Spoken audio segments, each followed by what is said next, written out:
छठा चैप्टर है, नाम क्या है? भारतीय भारतीय संस्कारा। पढ़ाते चलते हैं, सीखेंगे इसमें संस्कार कितने होते हैं ना, कौन कौन से संस्कार होते हैं। एग्जाम में क्वेश्चन भी आएगा कि भारतीय संस्कार कितने हैं, ठीक है।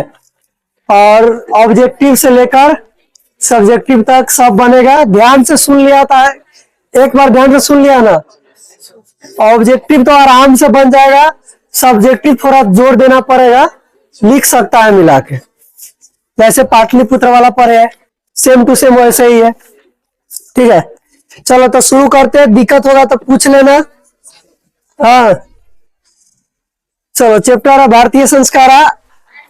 भारतीय संस्कृति अन्यतमम वैशिष्ट्यम विद्याते यत जीवने यह समय समय संस्कारा अनुतिष्ठता भवन्ति।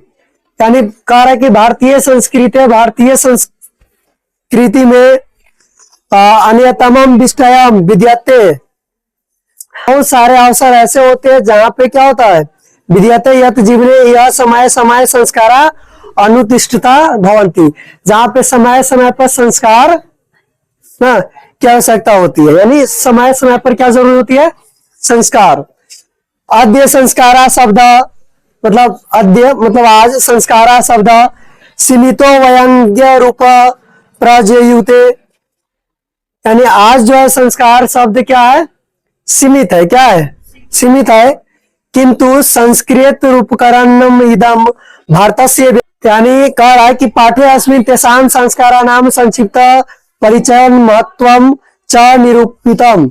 यानी इस पाठ में, पाठ्य अस्मिन् यानी इस पाठ में तेषां संस्काराणां यानी उस सभी संस्कारों का संक्षिप्त परिचय के महत्व को बताया गया है। यानी संक्षिप्त परिचय दिया गया है, संस्कार के महत्व को बताया गया है। चलो तो ये था इस चैप्टर के बारे में, ठीक है। अब आगे चैप्टर यहाँ शुरू है संस्कार के बारे में। देखो, भारतीय जीवने प्राचीन कालतः संस्कारा महत्वम धारयन्, यानी भारतीय जीवने भारत में, भारत के जीवन में प्राचीन काल से ही संस्कार जो है महत्वम धारयन्, महत्व को धारण किया हुआ है। भारत में या भारतीय जीवन में प्राचीन काल से ही संस्कार किसको धारण किया हुआ है? हाँ, भारतीय महत्व को। यानी भारत का जो महत्व है ना, हमारे देश का जो महत्व है, भारत का महत्व किससे है? संस्कार से। किससे है? संस्कार से, यानी यहाँ की संस्कृति से है, ठीक है। प्राचीन संस्कृतेन अभिज्ञानम संस्कारेभ्यो ज्ञायते, यानी प्राचीन संस्कृतेन अभिज्ञानम, प्राचीन संस्कृत से ही क्या होता है? संस्कारेभ्यो ज्ञायते, यानी संस्कार का ज्ञान हमको प्राप्त होता है। किससे? प्राचीन संस्कृति से, ठीक। अत्र ऋषि नाम कल्पना आसीत् यत जीवनस्य सर्वेषु मुख्य अवसरेषु वेद मंत्राणाम पाठ। अत्र मतलब यहाँ ऋषि नाम माने बहुत सारे ऋषियों का, कल्पना आसीत् यानी जो कल्पना किया गया था, यत की जीवनस्य किया गया था कि जीवन का सर्वेषु मुख्य अवसरेषु वेद मंत्राणाम पाठ, यानी जीवन का सबसे जो मुख्य अवसर है वो क्या है? वेदों का मंत्र उच्चारण करना, यानी वेदों का उच्चारण करना। इस पाठ में वही है, वरिष्ठानाम आशीर्वाद, और वरिष्ठों का यानी वेदों के मंत्रों का उच्चारण करना। वरिष्ठानाम आशीर्वाद, वरिष्ठों का आशीर्वाद लेना, मतलब अपने से बड़े को प्रणाम करना। होम माने वही यज्ञ करना, वहां पे क्या करना? होम करना। परिवार सदस्यानाम सम्मेलनम च भवेत्, और परिवार सदस्यों के क्या क्या करना? सम्मेलनम, यानी आपस में क्या होना चाहिए? उसका सम्मेलन होना चाहिए। च भवेत्, ये सब हमको प्राप्त होता है कहां से? यहाँ संस्कृति से। किस चीज से? संस्कृति से। कहाँ की संस्कृति से?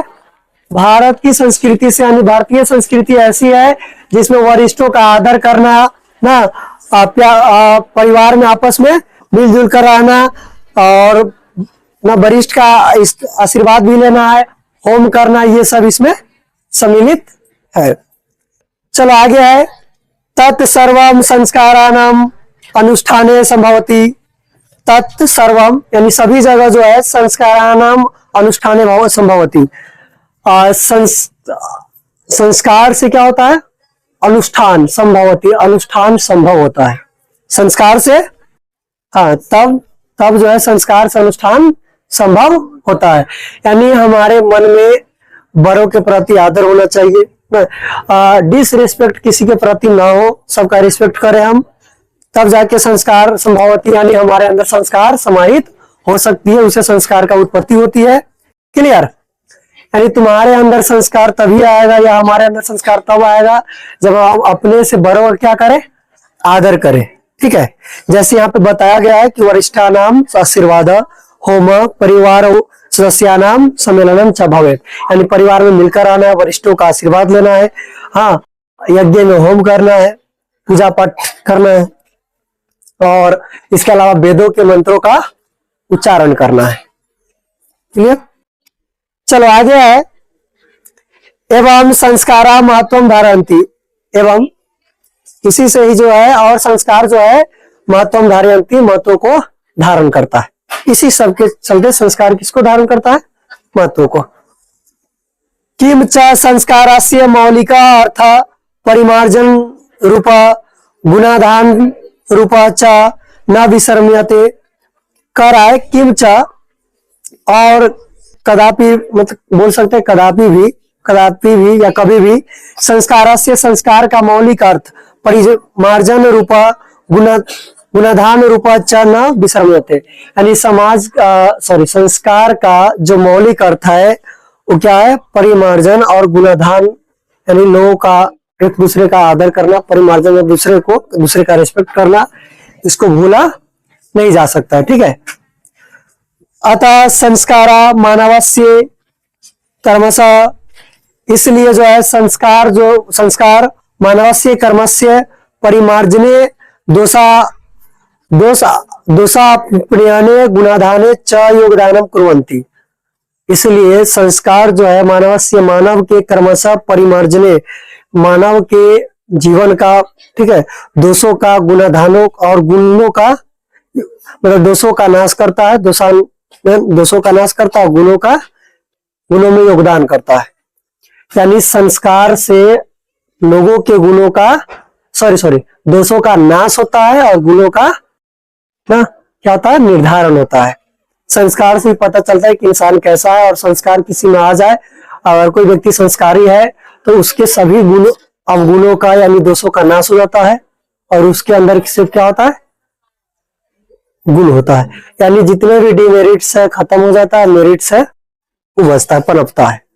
ठीक है, चलो याद रखना, किससे जो है दोषों का नाश होता है? हाँ, ही दोष मतलब अवगुण। किससे अवगुण का नाश होता है? हाँ, तो क्या बोलेंगे? संस्कार से। यानी संस्कार से मनुष्य के सारा अवगुण समाप्त हो जाता है। और मनुष्य में गुण किससे पनपता है? हाँ, तो जो गुण आता है मनुष्य में वो भी किससे पनपता है? संस्कार से। तो एक यहां से दो आ जाएगा कि मनुष्य के दोषों का नाश कौन करता है? तो संस्कार। और मनुष्य में गुण कहां से प्रविष्ट करता है? किसके कारण? संस्कार के कारण। चलो आगे है, संस्कारा प्रायेण पंचविधा संति। यानी संस्कार के प्राय कितने विधि होते हैं? 5। कितने? 5 संति। जन्म पूर्वाश्रय, पहला हो गया जन्म पूर्व संस्कार। शैशवासट शैक्षणिका संस्कारा प्रायण पंच विधा संति जन्म पूर्वाश्रय। यानी इसका मतलब संस्कार की 5 विधा होती है। क्या वो? 5 गो। जिसमें पहला है जन्म पूर्व स्त्रय, यानी जन्म पूर्व कितने हैं? 3 संस्कार। दूसरा है शैशवासट शैशव संस्कार 6। उसके बाद है शैक्षणिका पंच, शैक्षणिक संस्कार 5। उसके बाद है गृहस्थ संस्कार, जिसको विवाह संस्कार ही बोलते हैं, 1। और मरने के उपरांत जो संस्कार होता है वो 1। यानी क्या होगा? तब 1 2 3 4 5 संस्कार कितने हैं? हाँ, वहां पे मिस्टेक कर गए थे, संस्कार 5 है। संस्कार कितने हैं? 5। और जन्म पूर्व संस्कार कितने हैं? 3। शैशव संस्कार 6। शैक्षणिक संस्कार गृहस्थ और मरणोपरांत 1। 13 भी होगा, कहानी खत्म। जाओ कहा? यमलोक। स्वर्गलोक ना कहेंगे, आप करेगा तो नरक में जाना पड़ेगा ना। हाँ, इसीलिए यमलोक। चलो यहां तक समझ में आ गया। ऐसा षोडश संस्कार भवंती, इस प्रकार से कितने संस्कार हुए?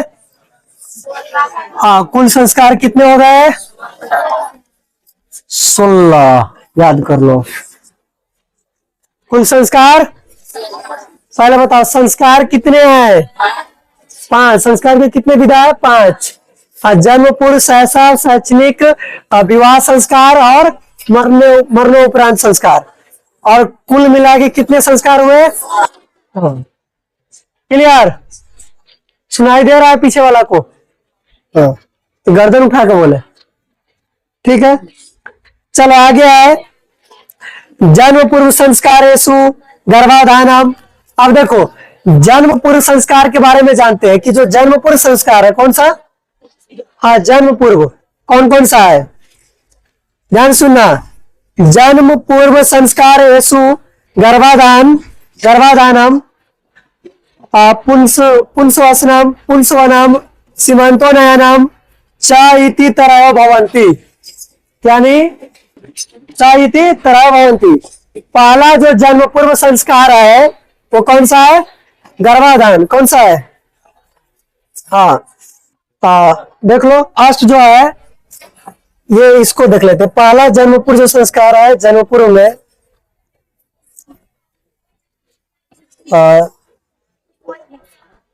देख लो, पहला जन्म पूर्व संस्कार कौन है? गर्भधारण। कौन है? हाँ, तो पहला ही है गर्भधारण।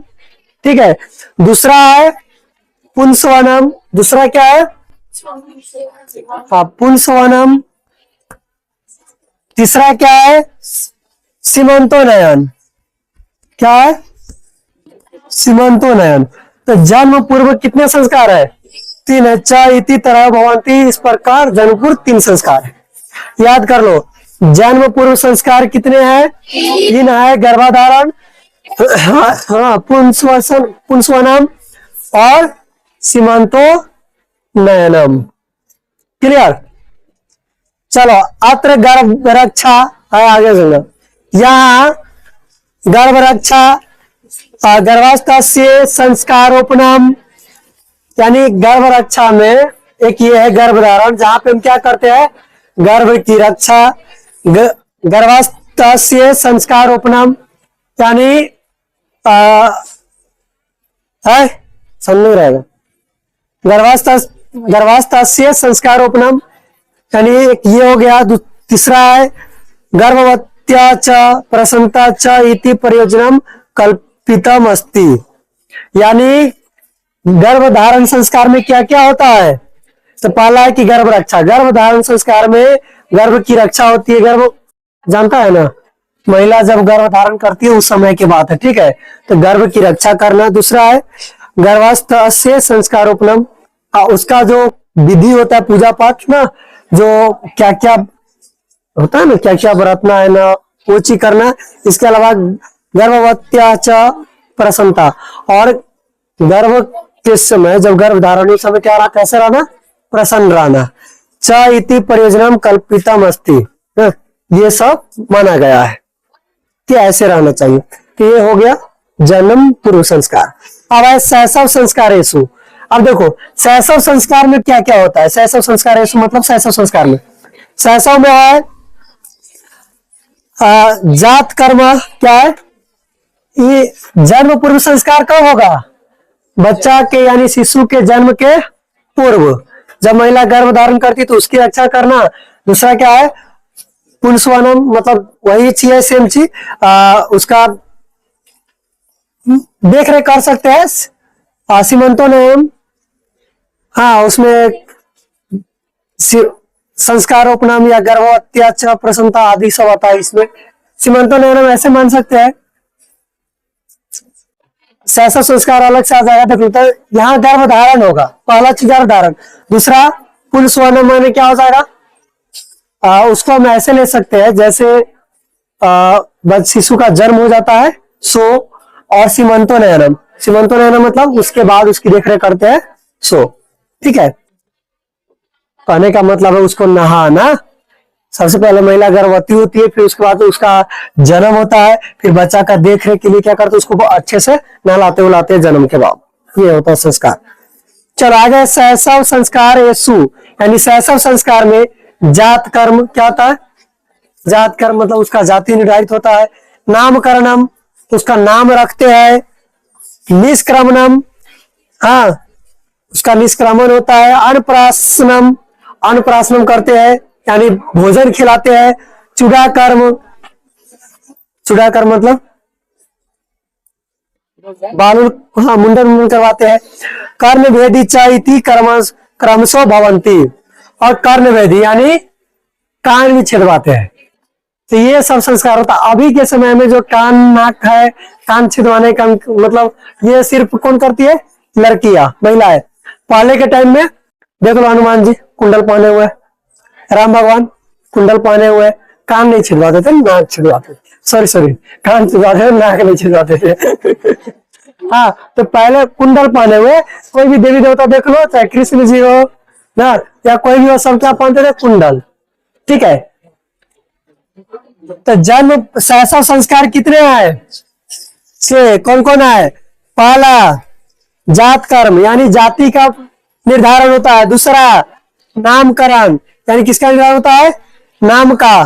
तीसरा निष्क्रमण, चौथा अन्नप्राशनम, पांचवा चूड़ा कर्म, और छठा कर्णवेदी। बारी बारी से जान लो क्या होता है। जात कर्म बता चुके हैं कि जात का निर्धारण होता है। नामकरण में नाम का, निष्क्रमण में हाँ कुछ विधि विधान होता है वो सब। इसके बाद अन्नप्राशनम में क्या होगा, उसको अन्न खिलाया जाता है। चूड़ा कर्म में मुंडन उंडन आ जाएगा। कर्ण भेदी चैती, और लास्ट में कान भेदी। ठीक है, हाँ एक कोई चीज पता है कि अगर बच्चा सबको दांत बहुत दिन तक न होता है तो पहले के मान्यता के अनुसार उसका जो मामा होता है ना, कौन, हाँ वो चाटी के वही खाती चम्मच से खीर भात दूध भात खिलाता है। तो यानी दांत हो रहा है ना, उसका पेट गड़बड़ है, दांत हो यही ना होता है, तो उसको क्या करो, कुछ दिन उस साइड से क्या खिलाओ, 2-4 दिन चम्मच, और चम्मच से दूध भात, ठीक हो जाता है। ये मान्यता है, पता ना। ठीक है, चलो तो ये समझ में आ गया। अब शैक्षणिक की बारी है। शिक्षा संस्कार येसु, यानी शिक्षा संस्कार में, किस संस्कार में, इसमें शिक्षा संस्कार में उपनयनम, पहला क्या आ गया, उपनयनम। मतलब हम उपनयनम में क्या करेंगे, हमारा शिक्षा आरंभ होने के लिए हमको भेजा जाए कहां पे, गुरु के घर। वेदारंभ यानी उसके बाद क्या होगा, वेद का पठन करेंगे। केशांता समावर्तनम च इति संस्कारा प्रकल्पिता, और उसका केशांत होगा, यानी हम वेद आरंभ करेंगे। फिर केशांत में इसका आगे पूरा व्याख्या किया गया, हम बता देते हैं। ये 3 संस्कार होता है, कितने, 5 होता है। तो पहला उपनयनम, सॉरी एक छोड़ दिए रे, पहला होता है शिक्षा अक्षरारंभ, यानी पहला अक्षर आरंभ लिखना सिखाया जाता है। दूसरा उपनयनम होता है, और तीसरा वेदारंभ, चौथा केशांत, पांचवा समावर्तन। समावर्तन 5 संस्कार होता है। 5 के बारे में जानते, देखो। अक्षरारंभे अक्षर लिखनम, अक्षरारंभ में क्या करते हैं, अक्षर लिखना सीखते हैं। दूसरा है अंक लेखनम, अंक लिखते हैं। च शिशु प्रारंभते, यानी अक्षर आरंभ में जो बच्चा होता है, शिशु होता है, वो अक्षर लिखना, अंक लिखना शुरू करता है। ठीक है, उपनयन संस्कार अर्थ गुरुना शिष्यस्य स्वगृहे नयनम भवति, यानी उपनयन संस्कार में क्या होता है, संस्कार का अर्थ है गुरुना शिष्यस्य स्वगृहे नयनम भवति, यानी गुरु जो है, शिष्य जो है गुरु के घर में आते हैं। ठीक है, तत्र शिष्य शिक्षा नियमान पालयन अध्ययनम करोति, और वहां शिष्य क्या करता है, शिक्षा के नियमों का पालन करते हुए अध्ययन करता है। किस संस्कार में, उपनयन संस्कार में। ते नियमा ब्रह्मचर्य वर्ते समाविष्टा, और उसको ब्रह्मचर्य रहना पड़ता है। क्या रहना पड़ता है, ब्रह्मचर्य। मतलब जब गुरु घर में प्रवेश किया उसके बाद वापस कहाँ नहीं जाना है, अपने घर नहीं जाना है। जब तक शिक्षा पूरी न हो जाए तब तक गुरु के यहाँ ही रहना है, समझा। हाँ, तो ये होता है उपनयन संस्कार। प्राचीन काल है, प्राचीन काल की बात है में, प्राचीन काल है शिष्य, यानी प्राचीन काल में शिष्य ब्रह्मचारी इति कथ्यते सम, ब्रह्मचारी रहते थे ऐसा कहा जाता है। पहले शिष्य क्या रहते थे, ब्रह्मचारी रहते थे ना, ऐसा कहा जाता है। ठीक है, ब्रह्मचारी मतलब जानता है ना क्या, कि कोनो लड़की की तरफ नहीं देखना है। इसके अलावा क्या है, किसी के साथ गलत संबंध नहीं बनाना है ना, संभोग क्रिया नहीं करना है, और दूसरे के मतलब खराब दृष्टि से किसी की तरफ नहीं देखना, ये ब्रह्मचारी है। ठीक है, तो ब्रह्मचारी रहते थे। और उसके अलावा और भी होता है, चलो, गुरु गृह एवं शिष्य वेदारंभ करोति, गुरु के घर में ही है, समझो, गुरु के घर में ही शिष्य क्या करते थे, वेदों का पठन पाठन करते थे, यानी वेद आरंभ करते थे। ये सब किसमें आ गया, सब शिक्षा संस्कार में, उपनयन में आ रहा है। ठीक है, उसके बाद है वेदानाम महत्वम प्राचीन शिक्षायाम उत्कृष्टम मन्यन्ते सम, वेदों का महत्व प्राचीन शिक्षा में उत्कृष्ट माना जाता था। किसका महत्व, वेदों का। हाँ, आने वाला टाइम में उस दिन बोले थे, हो सके कि वेद का पठन स्टार्ट हो जाए स्कूल सब में, कुछ धर्म ग्रंथ का। केशांत संस्कार है गुरु गृह है। अब आ गया किसका, कौन सा संस्कार है, अब वेदारंभ हो गया हमारा। अब केशांत है, यानी चौथा है। केशांत में क्या होता है, गुरु गृह एवं शिष्य से प्रथम और कर्म भवती सम, यानी केशांत संस्कार में गुरु के घर में ही शिष्य का प्रथम क्षौर कर्म होता है। मतलब क्या होगा बताओ, है यानी उसको क्षौर कर्म, हाँ, यानी मुंडन होगा। इसके अलावा क्या होता है, पूजा पाठ करके उससे क्या होता है, वचन लिया जाता है। अभी जैसे पंडित जी पूजवाते हैं ना बावन साहब, तो वचन लेते हैं ना। हाँ, मतलब क्या कहते हैं, संकल्प कीजिए, संकल्प लिया जाता है। अत्र गोदानम मुख्य कर्म, तो पहला वहां इसमें पहला होता है, यहाँ पहला क्या होता है, गौ का दान करना होता है। अतः साहित्य ग्रंथेषु अस्य नामांतरम गोदान संस्कार अपि लभ्यते, इसलिए संस्कार साहित्य ग्रंथ में इसका नाम क्या रखा गया है, गोदान संस्कार भी इसको कहा जाता है। किसको, किसान संस्कार में। हाँ, पहला किसान संस्कार में क्या होता है, गौ का दान, इसीलिए गोदान संस्कार भी कहते हैं, यानी गौदान। समावर्तनम संस्कार से उद्देश्यम शिष्य गुरु गृहस्थ जीवन प्रवेश, तो उस किसान संस्कार खत्म हो गया, जिसमें हम क्या करते हैं, मुंडन होता है, गाय का दान दिया जाता है, यानी हम गुरु के घर में शिक्षा ग्रहण किए तो कुछ देना फर्ज है ना, वो चीज।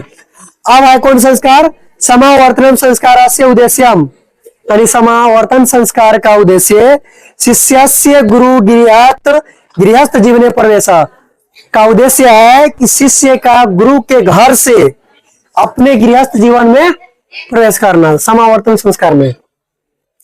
यानी उसका शादी विवाह कहां से ही तय हो जाता है, गुरुकुल से ही तय हो जाता है।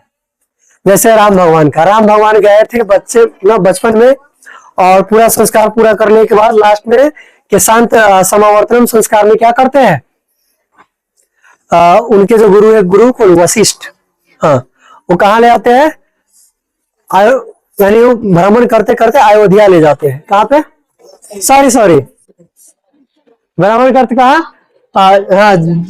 हाँ, मिथिला अयोध्या याद आता है। हाँ, कहाँ ले आते हैं, मिथिला। वहां पे रास्ते में बहुत सारा ऐसा प्रॉब्लम आता है, जिसको सॉल्व करते हुए आगे जाते हैं।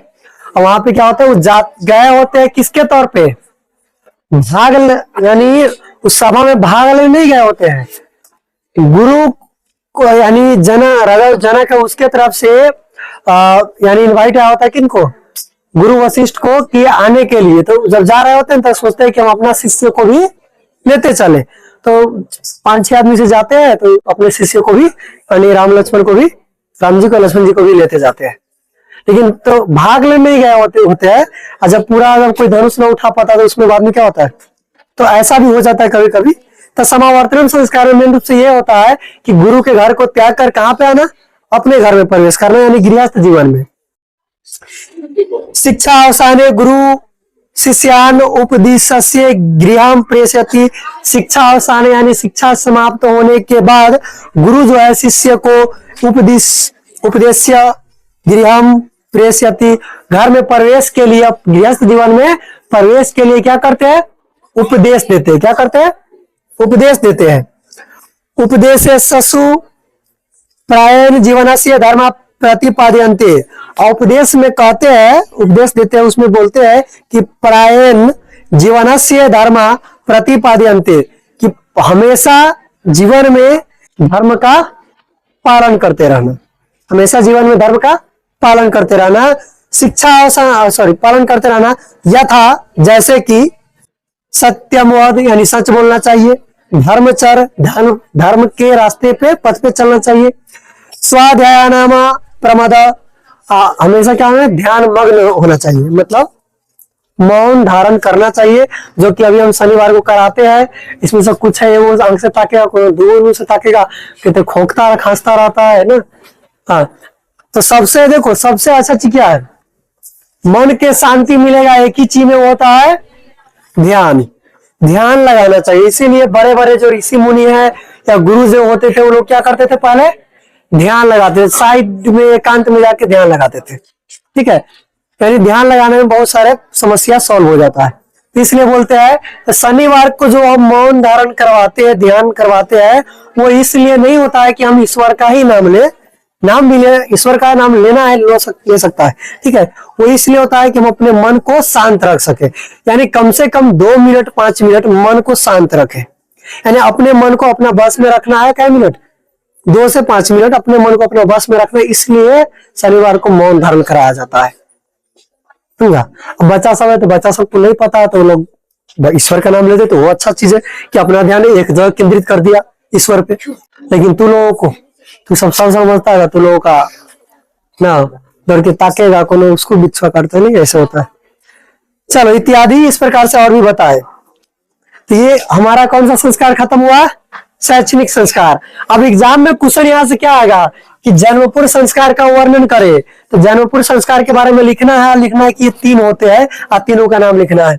फिर कहेगा शैशव संस्कार का वर्णन करे, तो शैशव संस्कार लिखना है, और इसमें क्या क्या लिखा है, क्या क्या पता है वो लिखना है। यानी 6 होता है, 6 कौन कौन होता है, इसमें क्या होता है 100। और शैक्षणिक संस्कार अभी जितना बताया है, पूछ दिया कि शैक्षणिक संस्कार का वर्णन करे, तो अभी जितना पढ़ा है शैक्षणिक में 5 गो, 5 के बारे में पूरा के पूरा लिखना है। माने तो 5 की हेडिंग बना के लिख दो या एक बार लिख दो। सबसे अच्छा होता है कि शैक्षणिक संस्कार के बारे में थोड़ा लिख के लिखो, ये निम्न प्रकार से है, और सब 5 होते हैं, डैश दे दो, नीचे सबका हेडिंग मार के लिख दो। समझ में आया। चलो अब आते हैं किस संस्कार में, गृहस्थ, यानी इसको हम बोलते हैं विवाह संस्कार। कौन सा है, हाँ विवाह संस्कार। पूरे जीवन में मनुष्य के पूरे जीवन में इसी 5 विधि जो है संस्कार का, जिसका पालन होता है। ठीक है, चलो सुनो क्या है, विवाह संस्कार पूर्वकम एवं, यानी विवाह संस्कार के पूर्व ही मनुष्य वस्तुतः गृहस्थ जीवन प्रवेशति। विवाह संस्कार के पूर्व यानी बाद ही, विवाह संस्कार के बाद ही मनुष्य क्या होता है, गृहस्थ जीवन में प्रवेश करता है। ठीक है, यानी विवाह संस्कार के बाद ही मनुष्य क्या होता है, गृहस्थ जीवन में प्रवेश करता है। विवाह पवित्र संस्कार मत, यानी लोगों माना गया है कि विवाह जो है सबसे पवित्र संस्कार है। सबसे पवित्र संस्कार कौन सा है, अब विवाह संस्कार है। यत्र नाना विधानी कर्म कांडानी भवंती, यहाँ यानी इसमें कह सकते, इसमें भी बोल सकते हैं कि अनेक विधान होते हैं, कर्म कांड होते हैं। इसमें अनेक विधान और कर्म कांड होते हैं। विवाह में क्या नहीं होता है?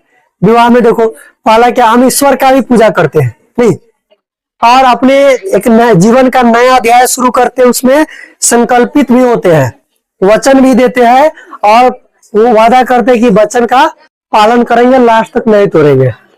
लेकिन जो पंडित जी पढ़ाते हैं नहीं, लोग जो शादी करने जाता है ओकरा उस पर ध्यान नहीं रहता है, ओकरा खाली ये कि पंडित जी पढ़ रहा है, ओम भूर्भुवः स्वाहा, तो उसको इतने पता है, डालना है, अच्छा तो बस ठीक है। इसके अलावा फेरा, जो 7 फेरा लेते हैं ना, हाँ, उसमें भी 7 मंत्र, अलग अलग 7 मंत्र का वचन होता है, 7 को मंत्र पढ़ाते हैं, ठीक। जो पंडित जी होता है 7 मंत्र पढ़ाते हैं, 7 मंत्र में क्या होता है, 7 वचन, क्या 7 वचन अलग अलग होते हैं, ठीक है, तो वो भी आ जाता है उसमें, समझा। और विवाह भी क्या प्रकार का होता है, 8 प्रकार के विवाह होता है। कितने प्रकार का होता है? 8 प्रकार का होता है। विवाह कब करना चाहिए? सवेर में ही करना चाहिए, ब्रह्म मुहूर्त में विवाह होना चाहिए, वो शुभ विवाह होता है। 5 बजे से पहले हो जाना चाहिए, 3 बजे के बाद, 4 से 5 मिनट के बीच, 3 बजे के बाद, 3 से पहले हुआ तो राक्षस विवाह कहलाता है, ठीक है, हाँ, मतलब राक्षस विवाह हो गया वो, मतलब भविष्य के लिए अच्छा नहीं होता है। तो 3 के बाद और 5 से पहले विवाह हो जाना चाहिए, यानी मरवा पर के जो काम होता है सो। लेकिन बहुत में क्या होता है, डीजे घुमाने के चक्कर में 6 बजा देता है, कहते क्या करता है, सोए के चक्कर में कि आराम करना है, 3 बजे से पहले 3 बजे खत्म कर देता है। या विवाह 4 से 5 के बीच में होना चाहिए, 4 बजे से लेकर 5 बजे तक होना चाहिए। वो मतलब समझता है, यानी जो मेन चीज होता है वो होता है मरवा पर, हाँ, वहां सब कुछ होता है, ठीक है। और तो अब 7 वचन क्या क्या हमारा तो अभी तक पता नहीं है, सुने भी नहीं है, ठीक है, तो बता देते। चलो आगे देखो क्या है, विवाह, हाँ, विवाह को सबसे पवित्र संस्कार माना जाए, इसमें अनेक कर्म कांड होते हैं। तेसु वागदानम, उसमें है, सुनो, अनेक कर्म कांड में क्या क्या होता है, उसमें वागदानम, वागदानम मतलब जानता है? वागदानम का मतलब हो जाएगा क्या है, संतरो, थोड़ा हम इसका भूल गए हैं, 1 मिनट, पता नहीं हमको। तो पहले वागदान होता है, वागदान संस्कार बोल सकते हैं, वागदानम यानी पहला से क्या होता है संतरो, पहला क्या होता है, वागदानम होता है, यानी वागदान संस्कार होता है। मंडप निर्माणम, यानी मंडप का निर्माण होता है। वधु गृह है, क्या दिया,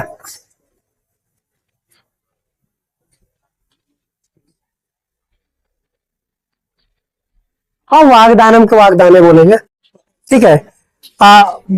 वधु गृह वर पक्ष से स्वागतम, वधु गृह, वधु के घर में, किसके, वधु माने कन्या, किसके, कन्या के घर में वर पक्ष से स्वागतम, वर पक्ष का स्वागत होता है, तो लड़का वाला पार्टी का स्वागत होता है, बरतिया का, ठीक है, हाँ, बरतिया का स्वागत होता है। स्वागत कितने बढ़िया होता है पता है ना, मतलब किसी को नहीं छोड़ा जाता, सबको गलिया दिया जाता है। अब तक कैमरा वाला के नहीं छोड़ता है। चलो, वर वधु परस्परम निरीक्षणम, फिर वर वधु का निरीक्षण होता है, क्या होता है, निरीक्षण होता है। कन्यादानम, उसके बाद क्या होता है, कन्यादान होता है, ध्यान खुना, हाँ। अग्नि स्थापनम, उन्हें होता है जो मरवा पर जो काम हुआ रहता है पूरा खत्म हो गया तो उसको हम भरते हैं, अब बोलते इतना दिन तक रखना है, तो अग्नि स्थापनम। फिर है पानी गिरानम, और जब गाड़ी में बैठा के भेजाते थे लोटा लेके पिछाड़ी से दौड़ते हैं, क्या करते हैं, ऊपर से अच्छा डालते हैं और पानी पिलाते हैं, तो पानी गिरानम ये भी होता है। मैं कहता है कि तनका आगे जाके रोकना, ड्राइवर साहब कहीं कि ड्राइवर को पता ना रहेगा ना, शादी से ड्राइवर के पता रहता, बहुते के ना पता रहता, भाग आगे तक चल जाएगा, हल्ला करना पड़ता है, अन्यथा कितने अपने रोक देगा। तो पानी गिरानम, लजा होमा, उसके बाद लजा होम होता है। फिर सप्तपदी, सप्तपदी संस्कार होता है। सिंदूर दानम, पानी गिराना में गाड़ी भी हो जाता है, सिंदूर दानम होता है, मतलब सिंदूर लगाया जाता है उसमें, इत्यादि और बहुत सारे संस्कार होते हैं। सर्वत्र समा पूछेगा, पूछता है विवाह संस्कार क्या है, वर्णन करें। सर्वत्र समान रूपेण विवाह संस्कारस्य प्रायः आयोजनम भवति।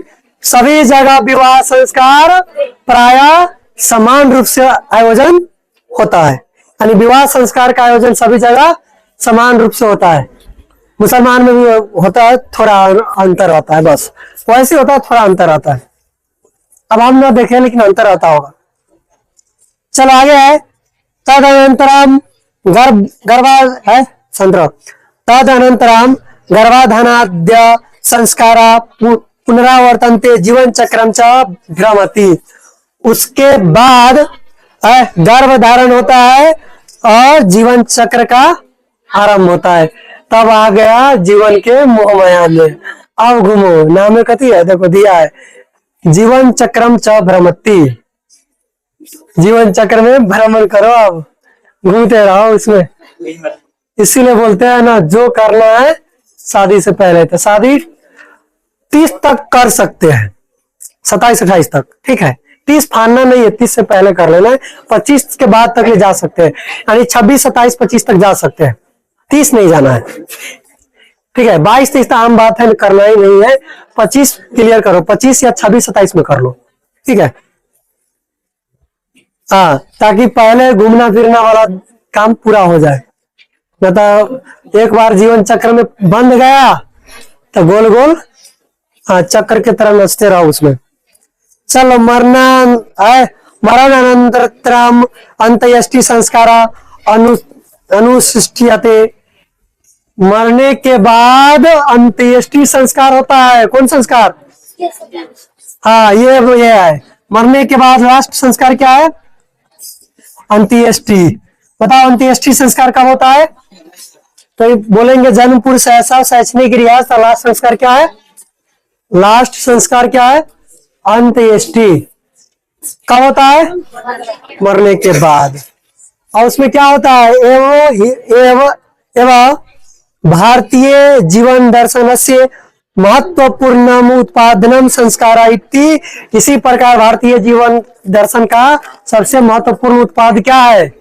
यहाँ का संस्कार, यानी हमारा कल्चर, सिविलाइजेशन, यानी संस्कृति और इंडियन सिविलाइजेशन एंड कल्चर, यानी भारतीय संस्कृति और संस्कार बहुत सबसे अच्छा है। जो दूसरे देश के लोग भी चाहते हैं क्या करें, हम इस संस्कार के बारे में जाने, वहां के संस्कार को सुनो, वहां के संस्कार को अपनाए। यानी बाहरी देशों को अच्छा लगता है, लेकिन हमारे देश के लोगों को क्या अच्छा लगता है? शॉर्टकट, मतलब पश्चिमी सभ्यता, यानी वेस्ट सिविलाइजेशन और कल्चर, ठीक है। पश्चिमी सभ्यता अच्छा लगता है। बताओ कितना अच्छा मतलब हमारे यहाँ का कल्चर है और सिविलाइजेशन है, यानी संस्कृति है, फिर भी हम किसको अपना रहे हैं? पश्चिमी सभ्यता को। नहीं पता है ना? हाँ, चलो यहाँ तक कोई दिक्कत? सब समझ में आ गया? तब पूछा जाए, बोलो संस्कार कितने होते हैं? कितने? 5। सही बात है। संस्कार की कितने विधि है? 5। संस्कार कितने होते हैं? 16। अच्छा, संस्कार की कितने विधि है? कौन कौन?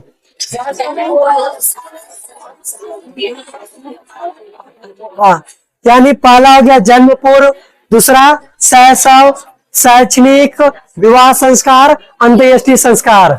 अंत्येष्टि में जानते हैं क्या होगा? मर जाएगा, मरने के बाद अंत्येष्टि में क्या होगा?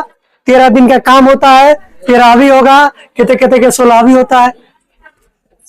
हाँ, वो 13वीं होगा, 13 दिन का काम होगा, उसके बाद मुक्ति, दुनिया से जाओ, तब गाना बजेगा ना।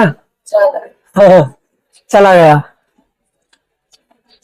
हाँ हाँ, और पीछे से नारा लगेगा, सबसे बढ़िया नारा, राम राम सत्य है।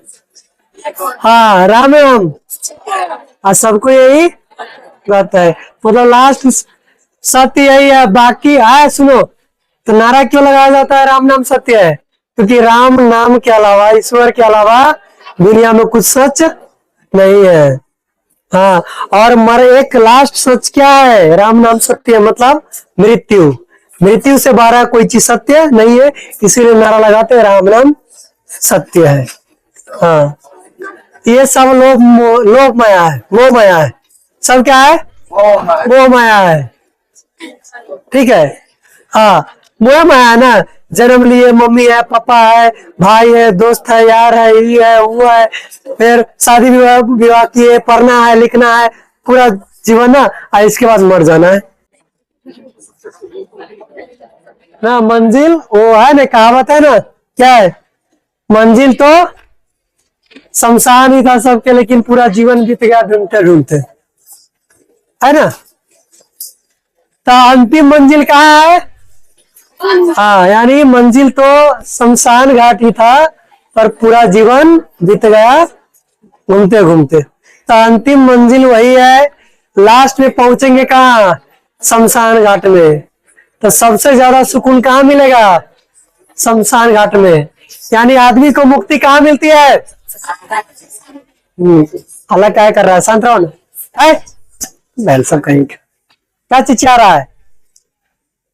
तो मुक्ति मिलती है शमशान घाट में लास्ट में। यानी मोक्ष आदमी को कहाँ पे प्राप्त होता है? हाँ, ठीक है। तो लाइफ में ऐसा ना करना है कि खा पी के मरेंगे, ना, कुछ अच्छा करके मरेंगे। यानी कुछ अच्छा काम करके मरेंगे, खा पी के नहीं मरना है। समझ में आया?